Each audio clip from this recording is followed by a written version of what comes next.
Namo Adidafa, good morning. Thank you for joining me for our daily practice check-in. Listen, listen, listen. This beautiful sound calls us back to our true home.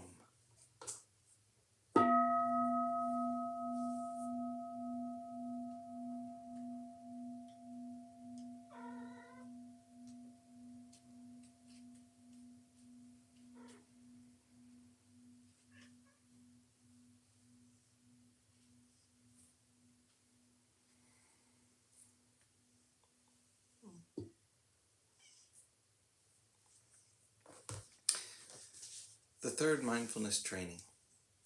Aware of the suffering caused by sexual misconduct, I vow to cultivate responsibility and learn ways to protect the safety and integrity of individuals, couples, families, and society. I'm determined not to engage in sexual relations without love and a long-term commitment. To preserve the happiness of myself and others, I am determined to respect my commitments and the commitments of others.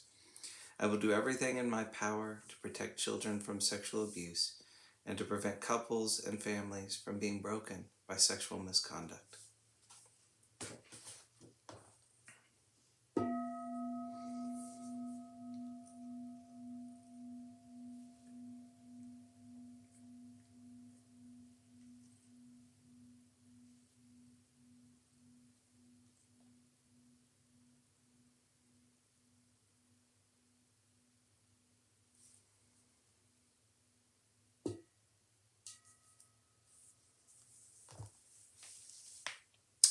Our Dharma lesson this morning is by Ajahn Amaro called Stopping the Papancha Mill. And this is from Beginning Our Day by the monastics of Abhayagiri Monastery. Papancha, a favorite theme of Ajahn Pasano's, is that stream of incessant thinking, the flood of conceptual proliferation that the mind can so easily bring up. This produces an endless chatter of commentating, fretting, recollecting, recreating, planning, and imagining.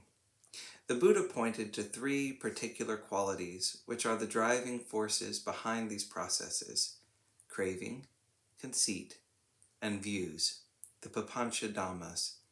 In the Anatalakkhana Sutta, the discourse on the characteristic of not-self, he outlined these qualities in very simple terms. Tanha, craving, is defined as etam mama. This is mine. This belongs to me. This is my ladder, my chopping board, my space. Next, there's eso hamasmi, the conceit, I am. This is what I am. I am a person. I am tall. I am short. I am a woman. I am a man. I am old. I am young. I am a monk. I am a lay person. I am. And lastly, there are views, eso me ata. This is myself. This is me. This is my true nature. These are straightforward ways to define the forces that cause so much chaos in our lives and so many difficulties in our minds.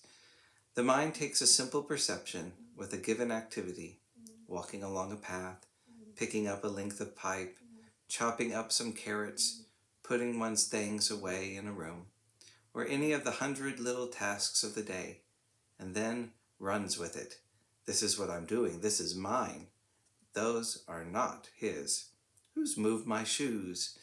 Or it identifies with ideas about who we are. For instance, that we're weaker than others. I'm pretty feeble, not nearly as strong as I used to be. The mind takes simple feelings and perceptions, these habits of possessiveness and identification, and uses them to fuel the objects of our six sense bases, what we see, hear, smell, taste, touch, and think. Then, whoosh, off it all goes. The papancha erupts. I often think of it like a mill. The Papancha Dhammas, possessiveness and identification, are like the engine that keeps the mill churning. We simply feed into the mill the objects of the six sense bases, and out of it pours Papancha, the endless flow of mental chatter. We need to pay attention to the engine, to turn it off or stop giving it fuel, rather than getting lost in the stream of mental chatter. the commenting, regretting, planning, and inflating that goes on. Then the whole thing gets a lot quieter and more peaceful. The mind can clearly be aware of the present without creating this whole welter of confusion around it. That's why it's very helpful that the Buddha pointed out these simple flags we can use to recognize when we're feeling the mill of papancha. If the mind is saying, this is mine, this belongs to me, and that's yours.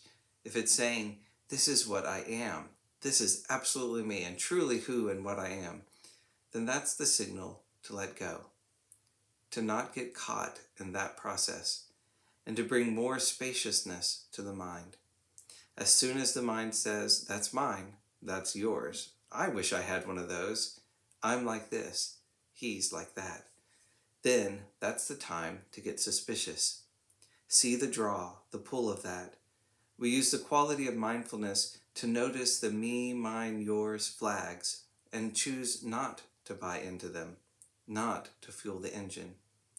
When we're mindfully carrying out our tasks for the day, engaging with each other, functioning together as a community, dealing skillfully with what we see, hear, smell, taste, touch, and think, then the papancha mill engine doesn't have any fuel. It has nothing to power it. It simply sits there and causes no trouble. If we make the simple resolution to be mindful and apply effort to see how these papancha dhammas operate, and if we train ourselves not to buy into the I-making, my-making process, then we can save ourselves a great deal of difficulty. Life becomes far more harmonious and less complicated.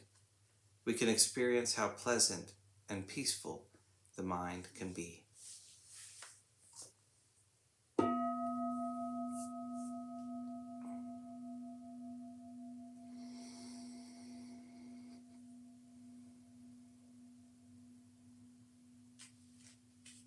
May all beings be well. May all beings be happy. May all beings be peaceful. Sadhu, sadhu, sadhu. Thank you for joining me this morning.